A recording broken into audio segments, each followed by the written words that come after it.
வணக்கம் நண்பர்களே.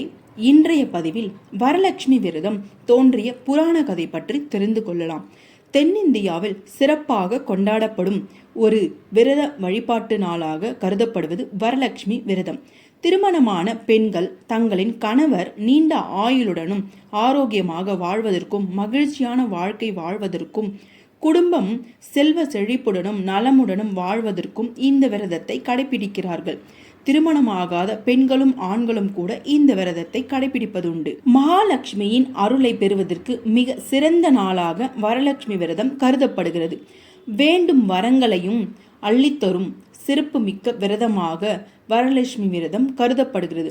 இந்த விரதம் எப்படி உண்டானது என்ற கதையை தெரிந்து கொண்டு வரலட்சுமி விரதம் இருப்பது இந்த விரதத்தின் முழு பலனையும் கிடைக்க செய்யும். விரதங்களிலேயே மிகவும் உயர்வான விரதம் என்று சொல்லும் அனைத்து வகையான செல்வ நலன்களையும் தரக்கூடிய விரதம் தான் வரலட்சுமி விரதம்.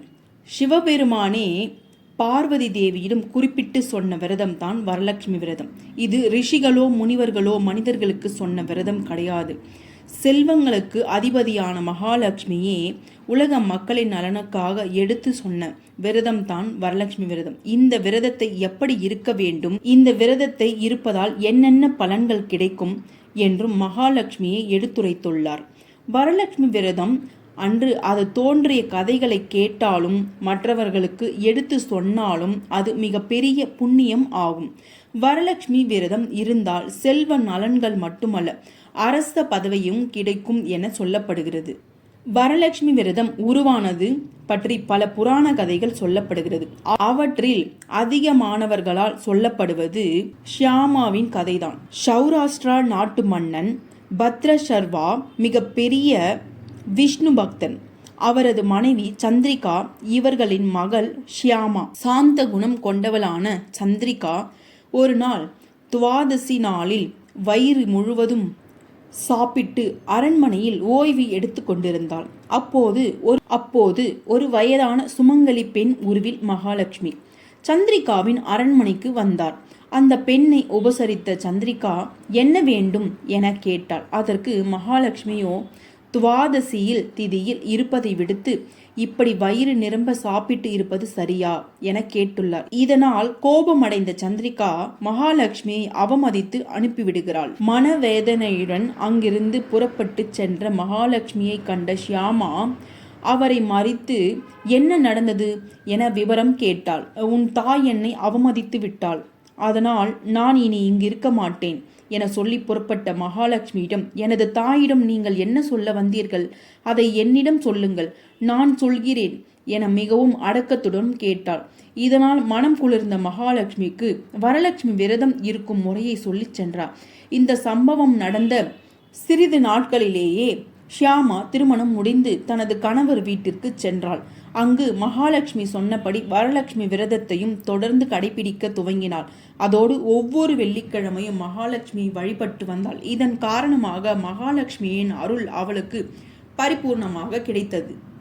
அதே சமயம் மகாலட்சுமியை அவமதித்த பாவத்திற்காக சந்திரிகாவும் அவரது கணவரும் அனைத்து செல்வங்களையும் இழந்து நாட்டையும் இழந்து அங்கிருந்து வெளியேறி காட்டிற்குள் வசித்து வந்தனர். இதை அறிந்த ஷியாமா தனது பெற்றோரை அழைத்து வந்து தனது நாட்டில் தங்க வைத்து அடைக்கலம் கொடுத்தாள். பிறகு ஒரு பானை நிறைய தங்க காசுகள் நிரப்பி அதை பெற்றோரிடம் கொடுத்து எங்காவது சென்று பிடித்து கொள்ளும்படி கூறினாள்.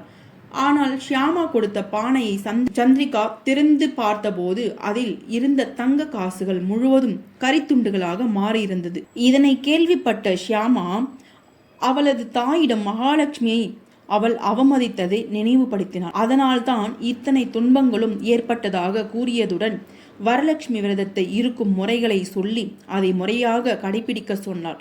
மகள் கூறியபடி சந்திரிகாவும் வரலட்சுமி விரதம் இருந்ததால் அவர் இழந்த செல்வங்கள் அனைத்தும் அவர்களுக்கு மீண்டும் கிடைத்தது. இதனால் ஷியாமா மற்ற பெண்களுக்கும் மகாலட்சுமியின் விரதத்தின் மகிமையை சொல்லி அவர்களை இருக்க சொன்னாள். வரலட்சுமி விரதம் பற்றி சொல்லப்படும் மற்றொரு கதை பற்றி பார்க்கலாம். மகத நாட்டில் சாருமதி என்ற பெண் வசித்து வந்தாள். சிறந்த பதிவிரதையான அப்பெண் தனது மாமனார் மாமியார் என் கணவர் வீட்டாரையும் உறவினர்களையும் கவனித்துக் கொள்வதே தனது வாழ்நாள் கடமையாக நினைத்து வாழ்ந்து வந்தாள். மகாலட்சுமி மீது தீவிர பக்தி கொண்டவள் அவள் தினமும் மகாலட்சுமிக்கு பூஜை செய்வதை வழக்கமாக கொண்டிருந்தாள். அவரது நல்ல குணம் மற்றும் பக்திக்கு மனம் இறங்கி அவளுக்கு அருள் புரிய மகாலட்சுமி முடிவு செய்தார். இதனால் சாருமதியின் கனவில் தோன்றிய மகாலட்சுமி வரலட்சுமி விரதம் இருக்கும் முறையை அவளுக்கு எடுத்துரைத்தார். இந்த விரதத்தை கடைபிடித்தால் அனைத்து செல்வ நலன்களும் கிடைக்கும் என்றாள்.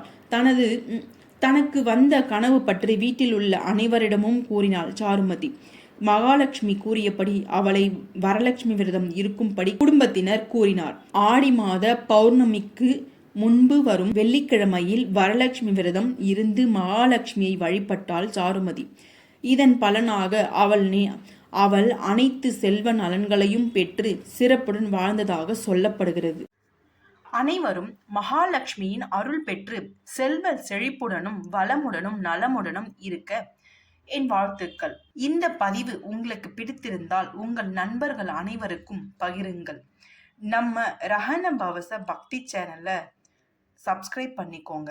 அப்பொழுதுதான் நான் போடுகிற பதிவு உங்களுக்கு வந்தடையும். அனைவருக்கும் வரலட்சுமி விரத வாழ்த்துக்கள். நன்றி, வணக்கம்.